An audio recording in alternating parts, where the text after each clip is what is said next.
¿Cómo te va, Gustavo? Buen Hola, día, buen día, ¿cómo como andan? cada lunes. Y hoy lo vamos a enfocar en un tema que a todos nos interesa y mucho, que tiene que ver con la salud, nada más y nada menos. Exactamente, exacto. Hoy hablamos de salud, de cómo la inteligencia artificial está influyendo sobre cómo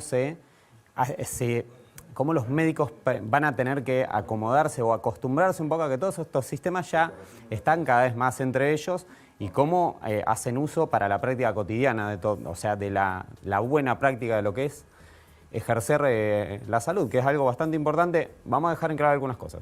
Lo primero, bajo ningún punto de vista, ninguno de estos sistemas van a suplantar a ningún médico, ni a su buena pericia, ni a su buen diagnóstico, ni nada por el estilo. Todos estos sistemas lo que están haciendo están en una etapa de investigación para, como digo, complementarse siempre.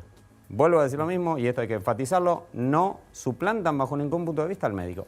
Saliendo de ahí, o sea, lo que en donde sí empieza a tener mucho más sentido todo esto es en el tema de generar mejores diagnósticos.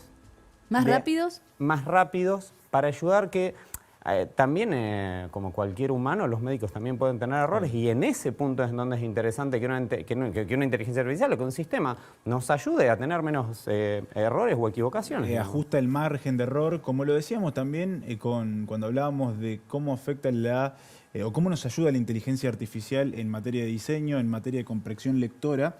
No va a reemplazar ni un diseñador ni tampoco un abogado para entender, por ejemplo, un documento judicial que lo compartíamos, de hecho, la semana pasada. Acá es más o menos lo mismo. Exactamente.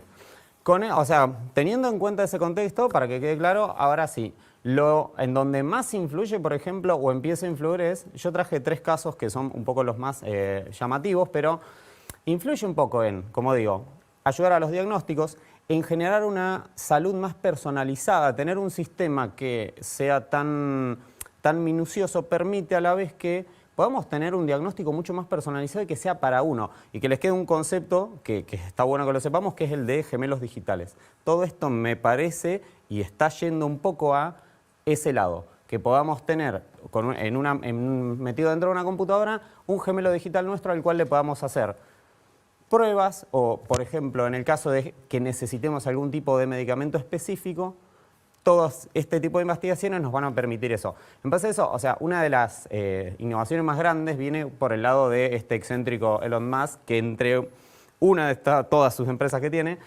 compró una empresa que se llama Neuralink. Neuralink es una empresa que básicamente lo que hace es, te ponen un chip en el cerebro y el chip empieza a estudiar cómo funciona tu cerebro. En base a eso, lo que te cuenta un poco es cómo uno va pensando y de qué manera va articulando las ondas cerebrales en la cognición, en la manera de que pensamos. Eso es muy útil, por ejemplo, si supónganse un caso de que uno pierde una extremidad y tienen que ponerle una prótesis.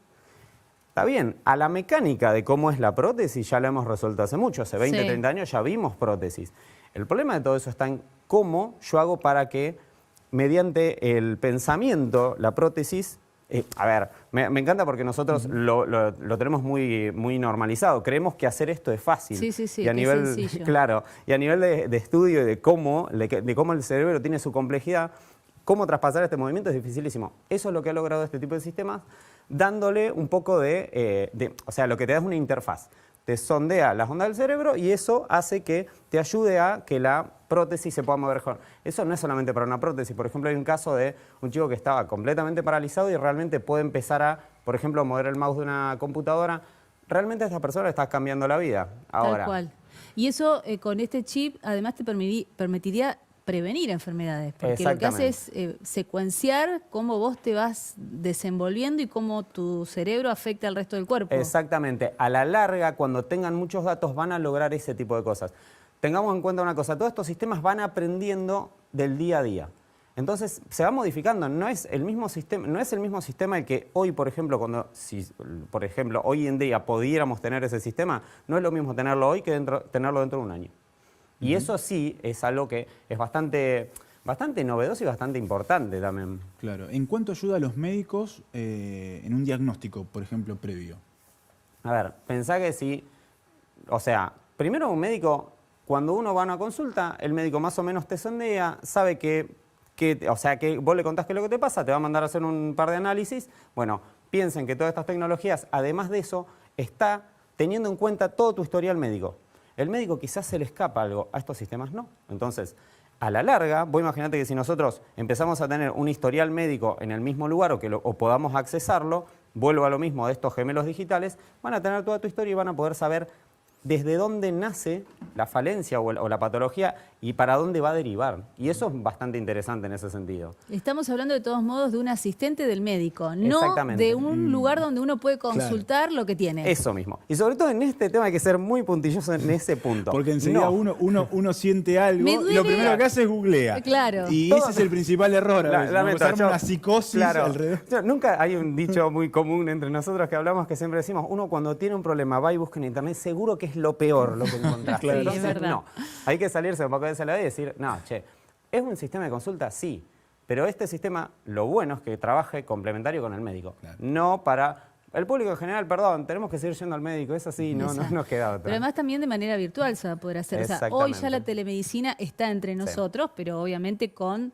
las, digamos, las limitaciones lógicas de que uno no puede tener contacto con el paciente. Con este chip, por ejemplo, es como si estuvieras con él. Claro, exactamente. Sería como... O sea, hay que tener ciertos cuidados, ¿no? También ahí te acabas de meter en un tema que está bueno hablarlo también y es, che, ¿cómo van a cuidar o cómo vamos a tener seguridad de nuestros datos? Porque si podemos accesar...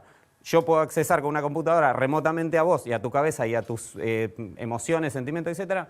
Bueno, ahí esos son los tipos de cosas que hay que ir solucionando a medida que vayan avanzando estos sistemas. Los límites éticos. Exactamente. Como en todos estos temas que estamos hablando, me parece que se empiezan a trazar límites éticos de cómo tenemos, primero cómo tenemos que usarlo como usuarios y qué pretendemos de esto, pero también qué límites tienen que tener. Y eso sí está bueno, empezar a charlarlo. Hay normativas no tan refinadas o no tan puntillosas, pero sí ya empieza a haber normativas justamente por este tipo de cosas. Pensá que si te hackean el cerebro tenemos un problemón. Tal cual, tal cual. Bueno, ¿hay chapa para cerrar? Sí, tenemos una. A ver...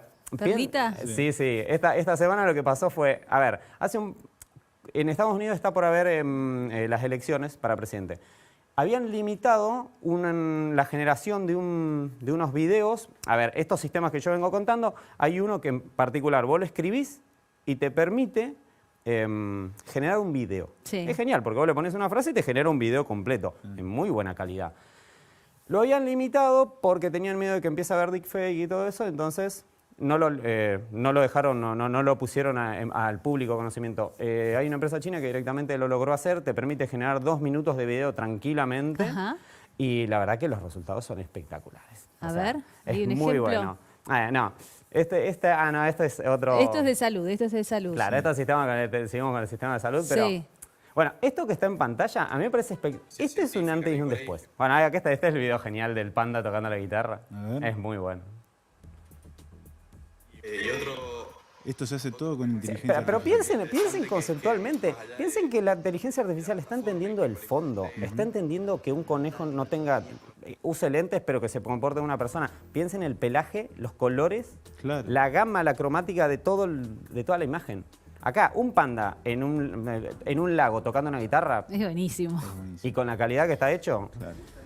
Bueno, esto es lo que se viene entonces. Exactamente. Esto es lo que realmente ya está entre nosotros. Esto, si se meten en la página directamente pueden generar un par de videos mediante un chat. Así que ya está entre nosotros. Bueno, será la semana que viene otro tema también para seguir avanzando. Exactamente. Bueno, muchas gracias. Hasta la semana que viene. Gracias por la visita. Gracias.